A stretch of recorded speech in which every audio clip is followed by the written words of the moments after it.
You know how there are some men that have women begging to date them? It all boils down to these 3 green flags that these men all have in common. This draws women to you like a moth to a flame. And so few men do this. That's why it stands out so much. Number 1, consistency. A man is only as good as his word. So if you say you're going to call, you better call. Because if you don't, she's slowly lowering your value in her head. Because now your word is weak. It doesn't mean as much. A lot of men think they need to make these grand gestures to win over a woman. But it's actually in the day-to-day. It's consistently showing up and doing what you said you were going to do. That makes you reliable. I don't think any of that's true. Well, here's a woman who's not well versed in the laws of basic Chadnomics. Well, allow me to illuminate some facts for you, sister. We all know that when you make these so-called advice videos, they're not directed towards the proud members of the illustrious bottom 95% club. That's fairly obvious. Modern women wouldn't be caught dead with such serfs. So it stands to reason that you're directing these instructions to men like Chad, Tyrone, Raphael, Marco, Chang, Wang, Takeda, Tom, and Harry Dick. But the best part is that you think that these men are actually taking notes when you speak your gibberish, even though they really don't have to. These are the upper echelon of men. Women want him, so he has no reason to reach out and communicate with you because, well, let's just face it, a drunken bar hookup with a broad as mid as you does not a relationship make. He's irresistible because he has the qualities that you want in a man, and that's why you'll throw yourself at him without him having to do a damn thing for you. And the only one who's ignorant of this fact is you, and it is hilariously pathetic. 2, emotional intelligence. When a woman communicates to you how she feels and you absorb it, you don't instantly become reactive and hurt her back, then she sees you as a potential long-term partner. And this can include asking a woman, do you want to feel heard right now, or do you want me to help you solve this problem? Men are natural problem solvers, so a lot of times when women are speaking to them about their feelings, they instantly go into this instinctual drive to fix the problem. But then it leaves women feeling like they are not heard. So it's very easy. Ask her specifically, do you want to be heard right now? Do you want to be hugged right now? Or do you want me to help you fix this? Nope. That would be a waste of time.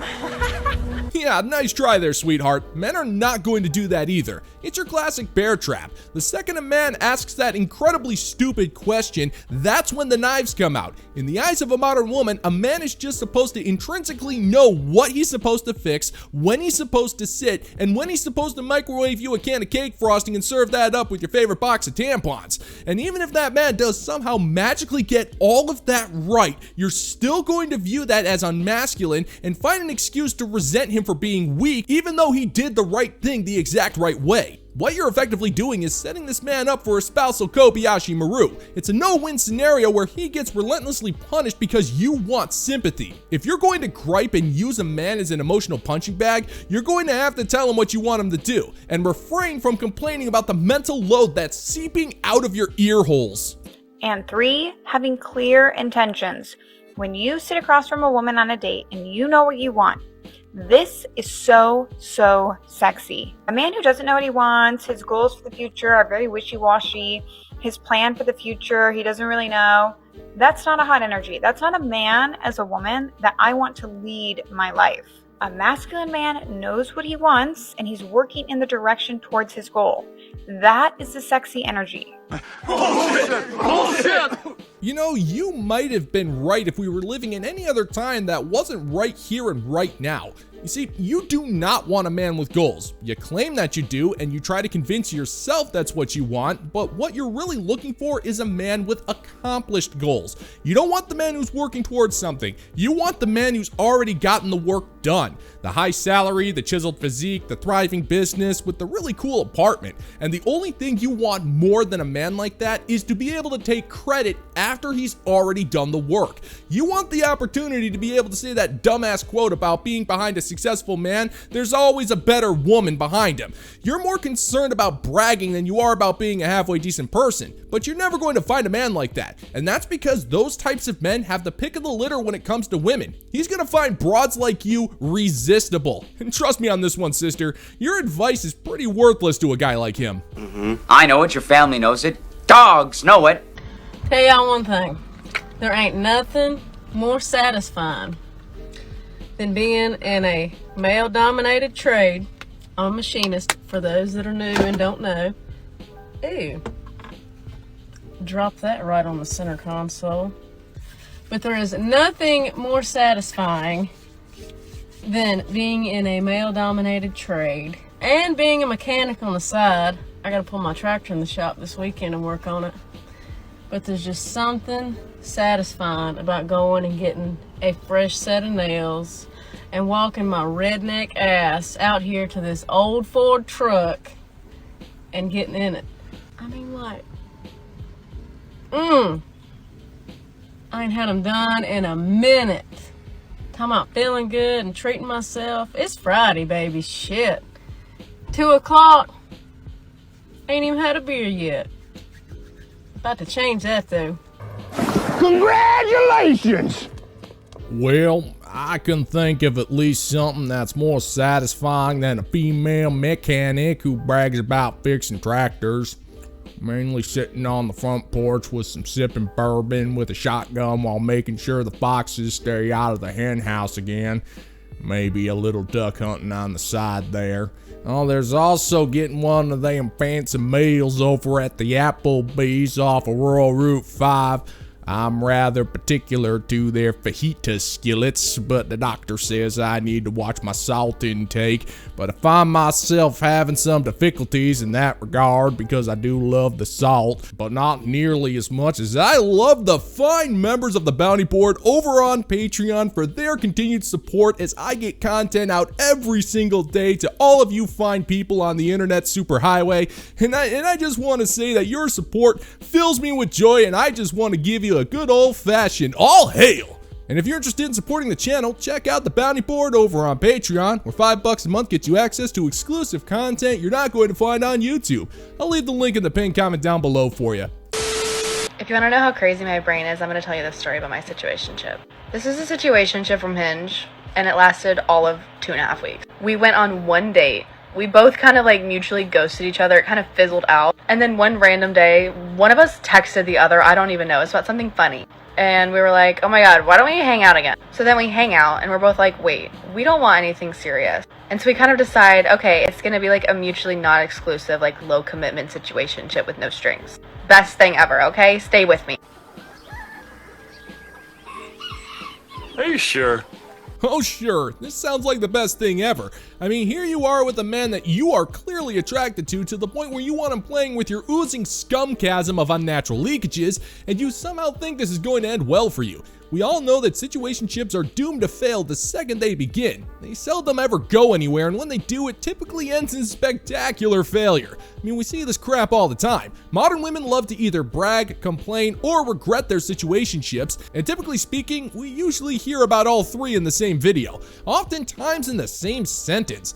And what you're talking about just goes to show how little value you have on the market and how little respect you have for your body or the bodies of the people around you, and yet you're still somehow acting like this is going to somehow score you some brownie points on the internet. The sad part is, thanks to the complete and utter destruction of the virtue of shame, she's going to be getting plenty of points for her irresponsible behavior, and that's kind of depressing. So then we do that for about 2 weeks, and then silly little me goes to Nashville before I moved there, and I get really drunk. God forbid a girl has a good time. And I post my silly little TikToks, and I talk about my roster on one of my TikToks. They were bad. They weren't that bad, but they were very cringy. And so I woke up the next morning and deleted them. He also didn't follow me on my TikTok, so I was like, I'm safe, it's okay. Well, then we had plans to hang out that night, and I'm like sending him a funny TikTok, and he's like not answering, and he never says anything about hanging out. So then I'm like, okay, I think I might be getting ghosted. Like, I think I might have done something. I'm retracing all of my steps. I'm like, did I drunk call him? Did I text him? Did I say something stupid? Like, what did I do? But then a few days goes by, and we were hanging out for 2 weeks. I deserve an answer. So I text him, and I'm like, King, did I do something wrong? And he's like, well, I saw your TikToks, and like some of them were just a really big turn off to me. And I was like, ha. Now, Idiots! It's simple! Well, yeah, lady, you have done something. It's called being a drunken idiot. So basically, you were being yourself. You got wasted and you bragged about your roster on TikTok, and this dude found out. I mean, lady, it's the internet. Anybody can see everything. And yet you somehow thought just because this dude wasn't following you that he wasn't going to see it. And you have no idea how the internet works, sister. Just to add insult to injury, you had no intention of telling this guy about your roster. He had to wait for you to get plastered in another city and post a video about it. And in his eyes, you thought that this little tidbit deserved to be heard by literally every single person on the planet except him. But here's the sick part. You were casually hooking up with this dude, and yet somehow you had a roster that was so disgusting that this dude took one look at the video and realized that sticking his Johnson in a light socket would somehow be a safer option than ever porking you again. And then he eventually tells me that I just don't see anything with you anymore. And I'm like, okay, have a good life. That was like 3 months ago, and I'm still thinking about it to this day. Like, it crosses my mind at least 4 times a week. I'm like, I don't even want to date him. I was just like, that was such a perfect situationship. You know, no drama, no strings, so easy, so carefree, and I lost it. It was ripped away from me. But, again, we didn't want anything to do with each other other than like a situationship. And here I am, still thinking about it, still upset about it. I'm like, the one that got away. Because, like, what if we did start dating? Because, like, low-key, I think we were both catching feelings, but we both knew it wasn't going to work. And so I'm still distraught. I'm like, what if? You have failed conclusively. It's over. And there is nothing that you can do here in this room that can turn that around. No, sister, that wasn't stripped away from you. You were the one who ripped it up the second you posted your stupidity online for the whole world to see. Not like it matters. You do realize that there's no such thing as a perfect situationship, right? They are all guaranteed to fail. And that's because you're trying to remove emotion from the one act that's usually supposed to solidify an emotional bond between two people. Eventually, one person gets feelings for the other. And in this case, you clearly had feelings for this guy. There's no sense in trying to downplay it, woman. If that wasn't the case, then you wouldn't be thinking about this dumbass cringe moment that could have been easily avoided if you just kept your legs shut and you were, you know, the exact polar opposite of what you currently are. You're obviously down bad for this guy, but you have nothing to offer him except bedroom fun, and now you're trying to act like you're the victim because that's all you got left. But that's not happening, sister. You brought all of this on yourself. Your intellect is as weak as your dollar. Failure is your destiny. You disrespect yourself and your nation. You are made of stupid. I went on a date last night, and of course I have a criticism, because who would I be if I didn't have a criticism about dating? So the date started at 7 p.m. and the itinerary was drinks. And I set it in my mind that that would be like 2 drinks. I would be leaving by 8:30. And as the date progressed on, the bar we were at was closing. It was at this point like 9 o'clock. And the guy suggested we go to another location. And at this point I was like, okay, I'm starving. And so we go to the other location, we sit down at the bar, and they hand us cocktail menus. And the bartender says, will you be dining with us? And before there's even like a conversation about, oh, are you hungry? We've been together for quite a few hours already. You know, nothing. The date goes to the server, no, we're not eating. I feel shocked. Well, that just sounds like a Chad move through and through, sister. He knew that if he asked you if you were hungry, then he'd be forced to spend more time with you alongside the money he'd have to spend for that particular brand of hell. Now, if you were hungry, all you had to do was tell this guy that you were hungry. And if he said that he wasn't, then you break off the date early and go gorge yourself on some overpriced takeout and reality TV. But that didn't happen here. Now, I've determined there are only 2 scenarios where this could have made any sense. The first is that you were hoping this guy was a mind reader because you're so lazy when it comes to dating that communicating that you're hungry is too much work. Or you were hoping for some romantic gesture where he saves you from the demons of hunger. Even though, hungry or not, it's going to be the same experience for that poor bastard. It almost sounds like you want it to be a hostage situation, but that's not the case. This guy may have been Hans Gruber, but you are certainly no Bonnie Bedelia. You're amazing. You figured this all out already. And I'm like, okay, well, I'm only having 1 drink then, because I gotta get out of here because I'm gonna pass out of starvation. And I just thought that was really inconsiderate, because you have to consider, like, okay, at this point, it's like almost 10 o'clock. We've been together since 7. Most people in New York are not eating dinner at 5 p.m. So it just lacked consideration for me, which I didn't really like. And so then, of course, I had to stop on the way home, which ended up being fun. But it was just like, Saturday night needs to include dinner. Nobody cares what you think. Well, that's where you're just wrong, sister. It doesn't matter what night of the week it is. Dinner is your freaking problem. Now, I know your ability to be able to feed yourself is up for debate. Now, rest assured, I'm only half kidding when I say that, and it's kind of depressing that I have to be the one to tell you this, but it's your digestive system, so therefore it's your problem. We are under no obligation to maintain that for you. Now, I've never been to the Big Apple, so I have no idea how to measure the eating habits of an entire city's worth of people, but at the same time, I really don't think it's fair for me to just blindly assume that New Yorkers don't eat dinner until after 6 p.m. I mean, this guy's living proof of that. You're just trying to make him out to be the bad guy because you're too lazy to tell this guy that you want some food. Well, that and you didn't want to spend your own money buying your own food. You wasted most of it on a matchmaker who couldn't find you a date, mainly because you're so freaking worthless that the mere idea of eating dinner before a date never once occurred to you. You stupid. Another thing I learned from rich, successful, smart people, especially older women over the age of 35, is this. Marry the boring guy that you feel safe with, for example. Have you ever seen the movie Casino with Sharon Stone? She played Ginger and she was super gorgeous and she lived in Las Vegas and she was walking through the casino. And go watch the movie because the scene is amazing. She's like walking and she's like so beautiful. And then you see Sam Rothstein, who's like this big boss in Vegas, and he just looks at her and he's like, you knew, he was like, I want her, I'm gonna get her, I'm gonna do everything I possibly can to be with that woman. What are you talking about? You know, I'm going to gloss over the fact that her evidence from quote-unquote rich people is based entirely on a Martin Scorsese movie from literally 3 decades ago.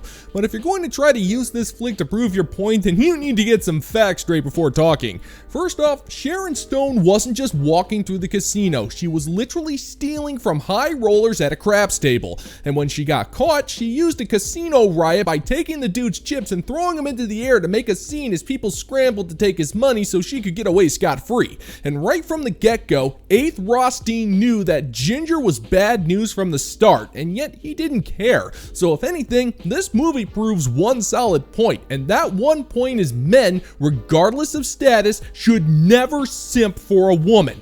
Ginger played a key role in his downfall from one of the most powerful people in Las Vegas, and it all happened because Ace ignored every single red flag for a pretty face and a long pair of legs. Dude may have been a brilliant gambler, a master casino executive, not to mention having one of the strictest policies when it came to blueberry muffins, but when it came to women, the dude straight up had zero respect for himself and lost damn near everything because of it. Then he goes after her, he wines and dines her. She's not into him because she's into this fucking loser named Lester, who's a drug addict. He has no money. He's asking her for money, but there's something about him, and she's like, I'm so addicted to him. I'm not sure if he was like her pimp or something, but there was some kind of energy, and like, you've been there, I've been there. We're attracted to these losers that give us nothing but drama and headache and stress, and yet we want more because it's an addiction. Shut your mouth. You know where she gets this from? Yeah, sure, I'll agree with you. Lester Diamond was a bastard, but if anything, that just proves the point that you don't know what you're talking about and just proves my point even more.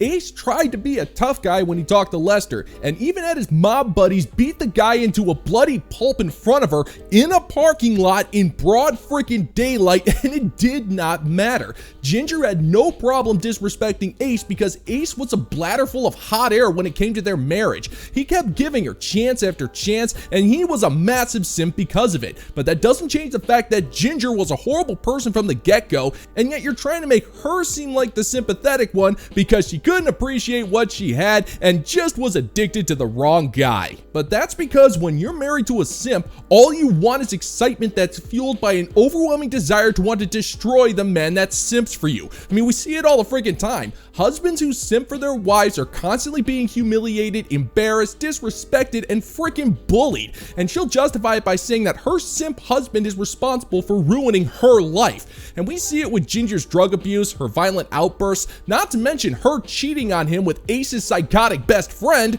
Well, that's an entirely different story altogether. So Sam is like, Ginger, I love you. She's like, I don't love you. He knew she didn't love him, but he was like, I need to be with you. He's like, listen, I'm gonna give you $1 million in jewelry. I'm gonna give you my credit card, a Mercedes, like furs, all this stuff, everything you want. She was like very materialistic, whatever. She's like, fine. So she marries Sam, they have a kid together. She's still talking to Lester. She's sneaking away on a payphone calling Lester, who's like asking her for money. She still can't get over Lester. Look at me, pal, I gotta live with her. You know, I'm awfully glad that you brought up the kid in this whole mess, because that child just shows that Ginger has zero redeeming qualities as a human being. You see, Ginger straight up hated her daughter. She couldn't stand the idea of her daughter having blood ties to the man that she despised. We see it in her actions. She tied up that poor kid in her own bed so she could go out and party. We see Ginger kidnap the kid to try to run away with Lester, who, by the way, openly disrespects her in front of Ginger and gets away with it. And let's not forget the rampant drug use she does right in front of her. This woman is unfit to be a mother, and she has no love for her own child. And it all stems from the fact that she agreed to marry Ace Rothstein, the biggest simp in Vegas. But the disgusting part is that Ace, even though Ginger has no regard for the safety and well-being of their own child, he still forgives her for all of the crappy things that she's done to him and his daughter, which is something that only the most idiotic of simps could ever possibly do. But that doesn't get Ginger off the hook, because she's a terrible person. And all of this could have been avoided if Ace saw that Ginger was worthless. And because she couldn't get over Lester, he was always in the way. And Sam knew it. And it was awful, and I'm not going to ruin the ending, but it was not a good ending. This is also based on a true story. My true story, your true story, everyone's true story.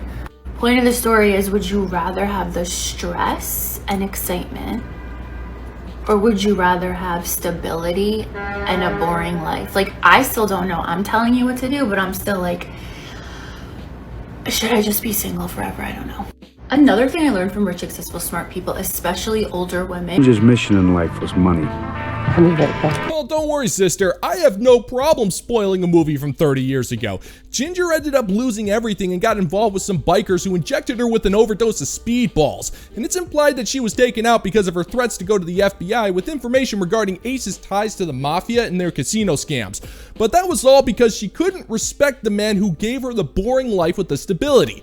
Now, one thing to keep in mind is that Casino is adapted from a true story. And there's a lot of inaccuracies in this movie, and the fact that Lefty Rosenthal's marriage was all sorts of messed up, whereas this movie tried to make Ace Rothstein look like the sympathetic victim, but that's neither here nor there in this regard. The point is, you don't even have a point, and you said it yourself. You just wanted to talk about Sharon Stone and Casino, and you couldn't even do that correctly. The movie isn't a cautionary tale about taking stuff for granted. It's about how ego, greed, and sheer stupidity can topple even the most powerful people in the criminal underworld, and when you simp for a woman and lead with your wallet, after the dust settles and you're left with a horrible mess to clean up, just trust me, sister, having your head in a frickin' vice will seem a hell of a lot more comfortable by comparison.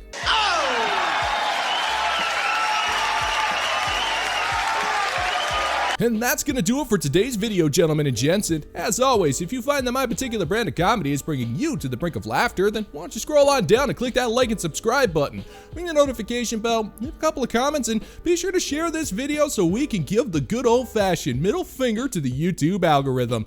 Thank you once again for checking out the new video, gentlemen and gents, and until next time, peace out, homies.